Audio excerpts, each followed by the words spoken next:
Hi, welcome to the class on Lent. We're getting ready for that season. So a little bit about seasons and seasonality.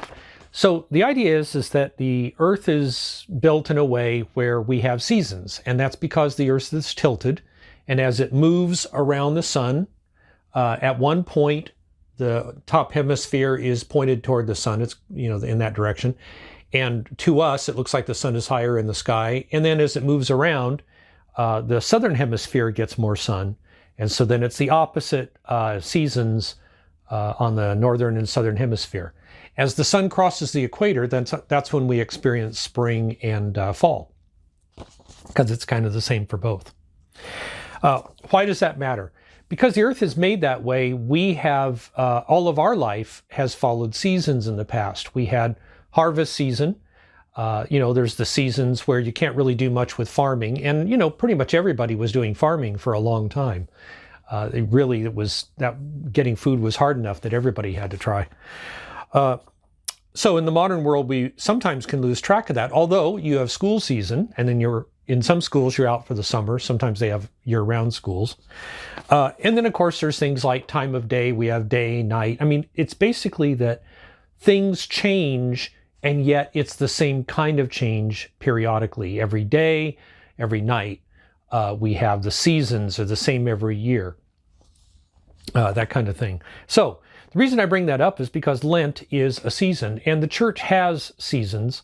The two big ones, of course, that we have, or I guess it's really the only two seasons, are the Christmas season, which is Advent to Christmas.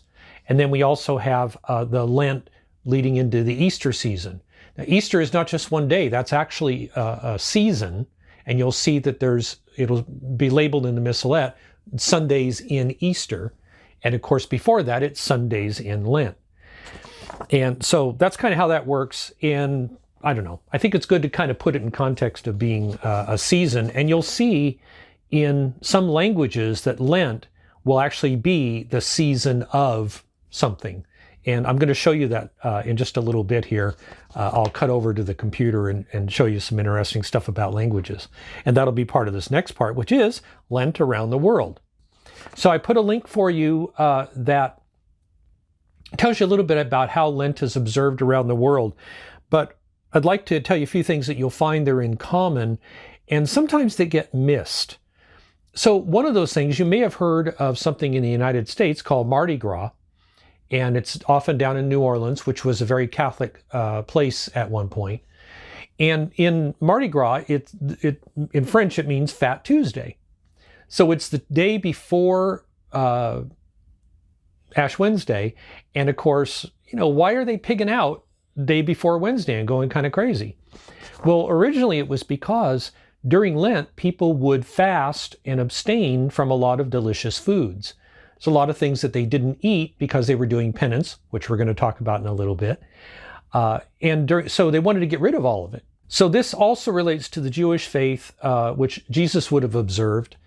The idea that they would, at one point, clean their houses of leaven. They would eat unleavened bread for Passover. They would get rid of everything that had yeast in it. And it was a general cleaning, I think. And it's just, again, you've heard of spring cleaning. It's very much related to this. So we're back to seasonality again. So going around the world, what I wanted you to see was a lot of the feasting is because they're cleaning things out and getting rid of a lot of things so that they can have this intense period of penance. Even if now the penance is kind of forgotten and all they remember is the feasting. So remember that we have brothers and sisters all over the world. Catholics around the world speak every language there is. Everybody, doesn't matter where you go, you're going to find somebody. And sometimes in places that are kind of surprising. Some places, especially in Europe, the Catholic faith is almost completely gone. And you'd be surprised. India, for one, is very, very strong, where there are places in India, primarily the state of Kerala, where there's just a lot of people that their faith goes all the way back to the apostles, when the apostle Thomas came to India. And I think we mentioned that before, but that's always an interesting thing to look up, the Thomas of India. I think I put a link in one of the previous classes for it. So let's see, we've got India, we've got The faith is still has been persecuted and suppressed in most countries at one point or another, and it still is in some. Even though there's Catholics in India, they can't go out and persuade somebody else to become Catholic. And if somebody is Hindu or Muslim and then converts to Catholicism there, it's a very, very dangerous thing. And it's good to pray for those folks because they're putting their life in their hands. When we talk about countries and stuff, I'm just going to kind of go off on this since we're talking about Lent around the world. It's observed differently according to local custom, and there's all kinds of reasons for those things. But it's good to remember that for us, we are primarily Catholic. We're primarily God's children and not primarily, something the Americans or, French or whatever. We're first and foremost God's child. That's number one. And that's the reason why in some places the church was persecuted, certainly in Rome, because they didn't like the idea that anything came before government. And that's something, if you look around right now, you're not going to have to look very far to see this, where some people believe that even though they're Catholic, they can do that privately, but that they can then do things outside what's right, because those are things done for the government, and that the government is exempt from doing things that are right. And that's been all over the place. I mean, certainly in Nazi Germany, there were Catholics that forgot they were Catholic. They thought they were Germans first, and they, didn't literally necessarily join the Nazi Party, but they were supporting that cause and supported killing a lot of people. So it's just good to remember our citizenship is in heaven first. And then whatever we can do here to help others, we have an obligation to the people of our community, our country, and our planet, simply because they're human beings. They're loved by God, so we love them and we care about them. But if it comes down to our faith and doing what God really tells us to do versus doing what will please other people and get us money or fame or power or whatever, we're always supposed to choose our homeland, and our homeland is heaven. That's where we're headed. That's where we naturally, in a sense, the way God created it, that's where we were meant to be. Not just here. This is just a place we're passing through. Okay, back to Lent. So I put a nice thing on the Lent Around the World on the links. The history of Lent. So we'll talk a little bit about language here because it's kind of fun. So in English, we say Lent, and that actually comes from a Middle English word that meant essentially springtime, because that's when it occurred. And I don't know why they did that, because just about everybody else around the world has a different name for it. It's the same thing for Easter. Easter is an English thing, and some people confuse it with some ancient word that sounded like Easter, but it had nothing to do with that. Pretty much everybody in the world calls Easter by a name that's like Pascha or something, and it's always... Anyway, it's very similar to that word. Even in languages that don't use characters that we understand, it's still going to be something like that. I don't know why English is different than all the others, but it's just good to remember. So in most languages, it's either the word for Lent is not going to be Lent. It's not going to be something that means springtime. In other languages, it tends to either be a word that means something about the number 40, because there's 40 days, or it's going to be something like the Great Fast. I think in Polish, it's the Great Fast. Let's take a look at that. All these preparations of Lent, the first written evidence of it is around the year 200. So it started pretty quickly, and it just took time at the beginning. Of course, there was all that persecution and stuff. So it took time before the church really started thinking about these things. What happened is that they would receive people into the church at Easter, at the Easter Vigil. That's when people would get baptized. They didn't necessarily baptize them just whenever, although they could. By the Council of Nicaea in 325, very important council, a lot of this came together and it became more regular. It became more the same for all the different areas of the church. And the church spread out very quickly. So, and by the year 400 or so, it was pretty much like it is now. If you've never heard of it, there's a thing called RCIA, that's a rite of Christian initiation. And that's a preparation that you might hear about. And that's for people that are coming into the church that are older, that were not Catholic before, or maybe were baptized but just had never really done anything with it. They'd never gone to Mass and never received their first communion or their confirmation. So what would happen was that the people in the church would prepare with them. So while they were preparing to be baptized, that last 40 days or so, we would then fast and pray and prepare and remember that we are all called to conversion over and over again. We're all called to come to a more serious, a more energetic faith, a deeper faith. We're all called to a deeper faith every day. Every time we pray, God invites us to a closer relationship. And so we kind of took that and said, well, these are our brothers and sisters coming in, so we're going to do the same thing they're doing and see if we can get closer to God. So actually, it's a very beautiful thing because they were kind of doing it with them. Okay, so let's see. We covered the language part. We covered a little bit of that. We love numbers. And a couple of things. There were people that figured out math for the Pope. I think Gregory the Great was one of the first ones that sponsored this, to figure out what the actual date was for Easter. Easter is calculated according to the regular months and stuff like that, plus the phases of the moon. So it has to do with, it's kind of related to spring and the phases of the moon. Well, spring is based on the solar calendar, and the lunar calendar is based on the moon.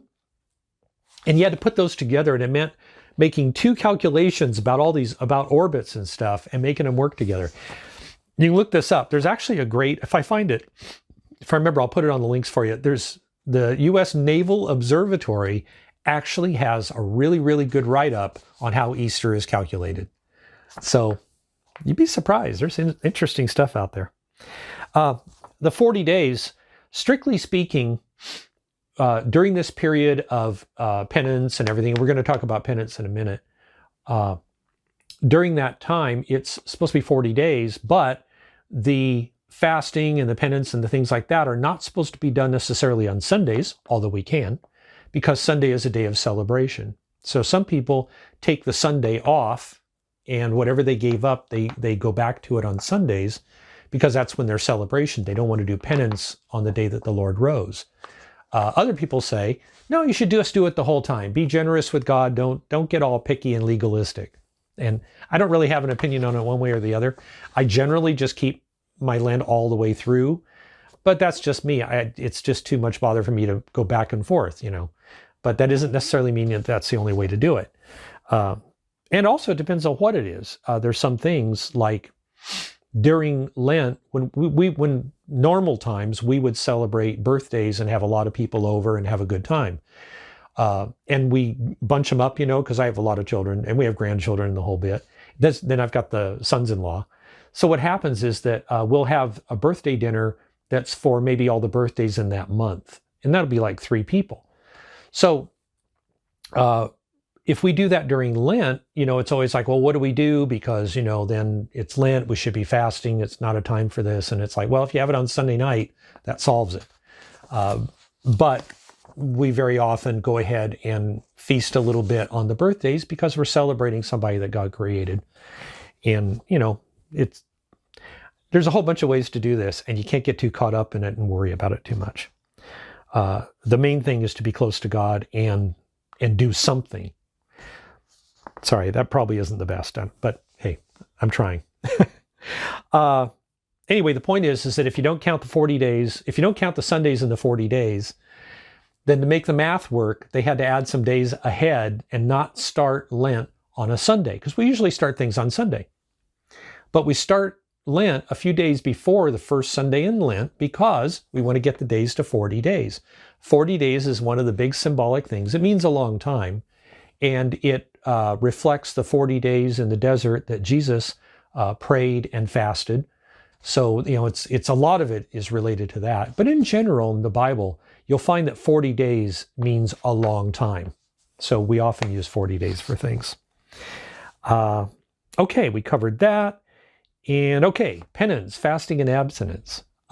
Penance, we have found, and this goes back before Christianity into Judaism. Okay, so here's the interesting thing. Some people would give something up in other religions. They would give things up to persuade their God to do something. And sometimes they would actually hurt themselves in some religions, that in some way that would get God's attention or multiple God's attention. And it was a kind of sacrifice, and it was a payment, if you will, to get their God to do something.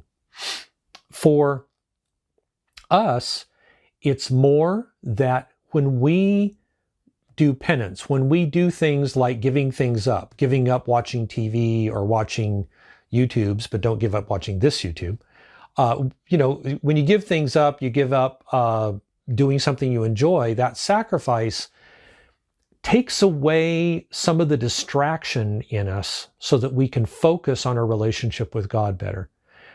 Most of the things we enjoy can distract us from God. They can make it so we don't have that attention on God. We start looking all around at other things, And, that's our life. I mean, we have the kind of a life that we have a lot of things going on. But sometimes we do something to reduce that. Sometimes we reduce our food. We might even fast. Some of us can fast even for days, because we're kind of letting our body have less so that our soul can have more. And hopefully that makes sense. When you do it, if you do it right, then it makes sense. But if it doesn't make sense and you don't do it, then, you don't know. Also, when Jesus was starting his ministry, he went out into the desert and he fasted. And he just lived out in the desert for 40 days, it says. So obviously we want to follow the example of Jesus. So sometimes we look at it and say, well, if Jesus fasted, then maybe we should. Maybe we'll get some of the same benefits he got. Maybe it'll work for us. Maybe we'll get something. Not meaning that we get something from God like, I'll win the lottery if I fast, because I'm sure there's somebody that's tried that. But it's more that in the fasting, we become more present to God because we're less distracted. As you know, and I mentioned this more than once because I really want you to know about it and think about it, and maybe someday do it safely, please. I've gone out into the desert only for a few days, but where I was all alone in the desert, sometimes camping. Sometimes I'll just hike and then go back, I guess I'm always kind of camping when I do it. I guess I think of camping when I set up camp in one place and then I travel around from there, and I've done that. But in this one, I actually did a 42-mile hike through a canyon in the summer, well, close to summer, with very little food. And I only saw one group of people the whole time. So there was one guy that's off in a hammock or something. I never actually saw him. I just saw there was a hammock there and I left him alone. But the point is, when I did that, it was an intense time of prayer where all during my walking every day, and I was camping in a different spot every night, of course, I would walk 15 miles through river and desert, and in this canyon. It was hot. It was like almost 100 degrees. And I would just be praying sometimes the same prayer over and over again. Lord Jesus, have mercy. It's an interesting thing to do. I do recommend it if you can do it safely. For me, it worked. You may find your own things. Anyway, the point is that I would pray the entire time, all the way through, all day. And I'd set up my tent at night, give thanks to God, go to sleep, get up as soon as the sun, sometimes before the sun was up, get my stuff together, make some food. If I was always eating like some oatmeal or something. And then I'd pack up the tent. I had a small tent. I'd pack up the tent, put it on my back, and I'd start walking again. Sorry, this took a long time. But, if I find pictures, maybe I'll show them to you sometime. So anyway, for me, that was, I wasn't eating as much food as I usually would. And I also was eating very simple food because it's whatever I could carry in a pack. And I wasn't really I would heat up oatmeal or whatever it is I was going to make, but I wasn't having anything fancy.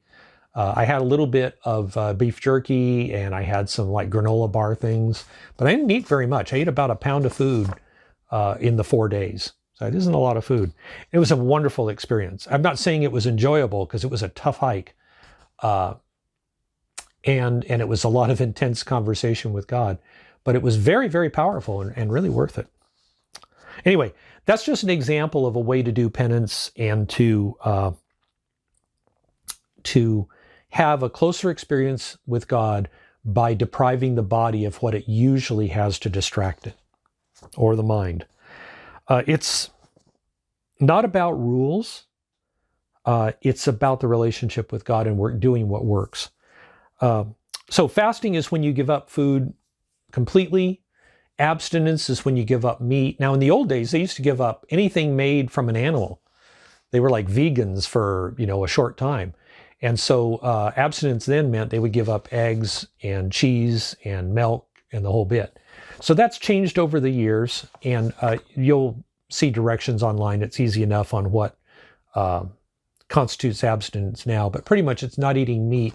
Strangely enough, they don't consider fish meat because it doesn't look like it has blood in it, is one explanation. Another one is that it's the food of the poor. It isn't now, but to the ancients, they could go out and catch a fish, but they weren't going to get a cow. They weren't going to get beef. They weren't going to get a chicken sometimes, but anybody could go down to the river and grab a fish. If you're really fast, you can just grab that fish. It's great. Let's see, so abstinence, fasting, penance. So the point of Lent, in closing here, the point of Lent is to repent of sin, renew faith, and prepare to celebrate. So this is just a way that we've done it for thousands of years, and you end up making it your own. One thing I highly recommend that's an excellent thing to do for a lot of you probably is to at least read one of the Gospels during Lent. Make the time and read a few paragraphs a day. But make a schedule. Some people like to make a schedule. They say, I'll read this chapter by this time, I'll read this chapter by that time. But do try to get through the Gospels. If you only get through the Gospel of Mark, that's a good place to start. I was going to say I like Matthew. I like them all. But Mark is the shortest Gospel, and it's one that portrays Jesus in a way that I really like. Although I kind of like all the others. John is the hardest to read. So I really recommend that you read other Gospels first before you read John, and you'll find that the first three, Matthew, Mark, and Luke, sound one way. I mean, there's differences if you pick it up, but then when you read John, it's really written in a different way, and yet I get things out of John that I don't get out of the others. That's why there's 4 Gospels, is so that we get everything.